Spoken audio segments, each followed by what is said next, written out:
Israel और Iran के बीच 12 दिनों से चले आ रहे युद्ध के अब जाकर के थमने के आसार नजर आ रहे थे और इसीलिए अमेरिका ने बाकायदा भारत और पाकिस्तान की तरह ही डोनाल्ड ट्रंप सामने आकर के इजराइल और ईरान के बीच युद्ध के समापन की घोषणा करने लगे, सीज फायर की बात कही, लेकिन ये जंग थमने का ऐलान तो किया, लेकिन अमेरिकी राष्ट्रपति डोनाल्ड ट्रंप की मध्यस्थता ईरान को नहीं भाई।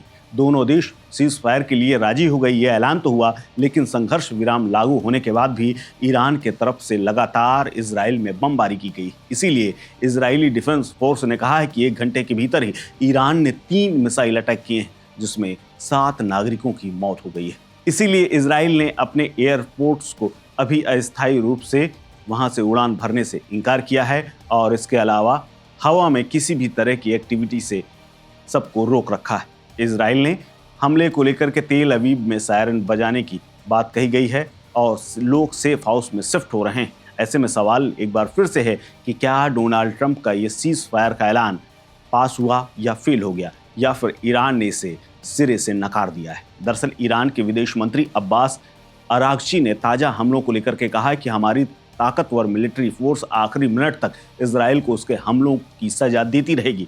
उन्होंने कहा कि सभी ईरानियों के साथ मैं अपने जाबाज सशस्त्र बलों का आभार जताता हूं। मैं अपने खून की आखिरी बूंद तक जो लोग लड़ रहे हैं, देश की रक्षा के लिए तैयार रहते हैं और उन्होंने दुश्मनों के किसी भी हमले का आखिरी क्षण तक जिस तरह से जवाब दिया है वो काबिल तारीफ है, उसे सलाम है। लेकिन सीज फायर के आखिरी वक्त में हमले करके ईरान क्या साबित करना चाहता है, यह अपने आप में बड़ा सवाल है और क्या इससे जंग एक बार फिर से भड़क सकती है, ये भी देखने वाली बात होगी। दरअसल इजराइल के खिलाफ 13 जून को शुरू हुई इस जंग में ईरान को भारी नुकसान उठाना पड़ा। उसके 3 प्रमुख परमाणु ठिकाने फोर्टो, नतांज और इस्फहान पर अमेरिका ने बंकर बस्टर बमों से हमला किया और खूब तबाही मचाई।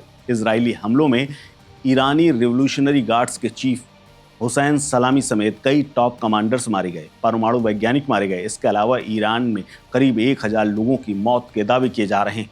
इस जंग से ईरान का अच्छा खासा इंफ्रास्ट्रक्चर भी बर्बाद हुआ है, लेकिन इजराइल को भी उसने मुंहतोड़ जवाब दिया है और इजराइल के साथ जंग में ईरान के खिलाफ अमेरिका ने जब इस युद्ध में कूदने की कोशिश की तो देश के जो प्रमुख न्यूक्लियर साइट्स थे उन पर जब हमला किया तो इसका भी जवाब उसने सोमवार की रात को दिया।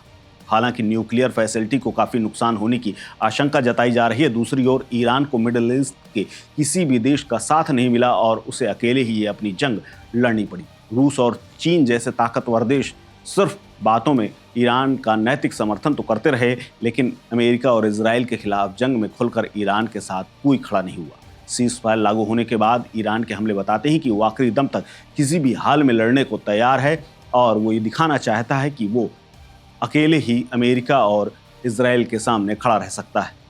ताज़ा हमले अमेरिका को भी एक मैसेज है कि ईरान किसी के दबाव में सीज फायर को स्वीकार नहीं करेगा, ये भी तब जब उसे किसी तीसरे देश की तरफ से थोपा गया युद्ध मिला हो। हालांकि आंतरिक दबाव भी एक बहुत बड़ी वजह है।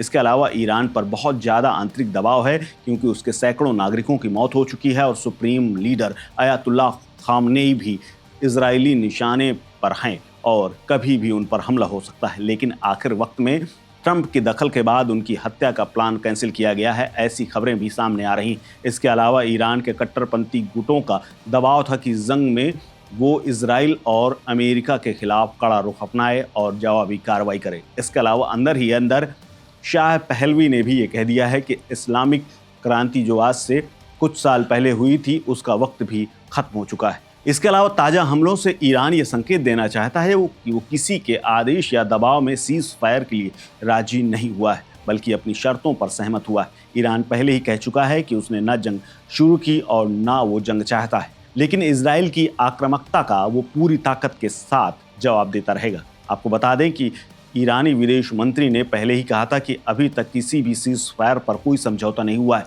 लेकिन अगर इजरायली शासन ईरानी लोगों के खिलाफ अपने हमले को पहले बंद कर दे तो हमारा उसके बाद जवाबी कार्रवाई जारी रखने का कोई इरादा नहीं।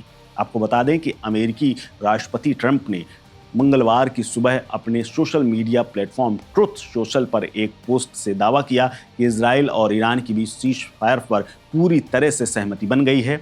उनका ये पोस्ट ईरान के परमाणु ठिकानों पर हमले के 2 दिन बाद आया है।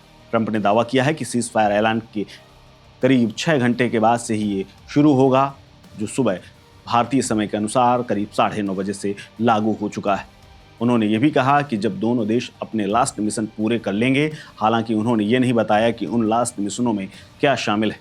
उन्होंने कहा है कि सीज फायर ईरान की तरफ से शुरू किया जाएगा, इसके 12 घंटे बाद इजराइल की ओर से, और आखिर में जंग आधिकारिक तौर पर 24 घंटे बाद खत्म हो जाएगी। लेकिन क्या वाकई में ये सब कुछ खत्म होने वाला है? ये 24 घंटे बाद क्लियर हो जाएगा।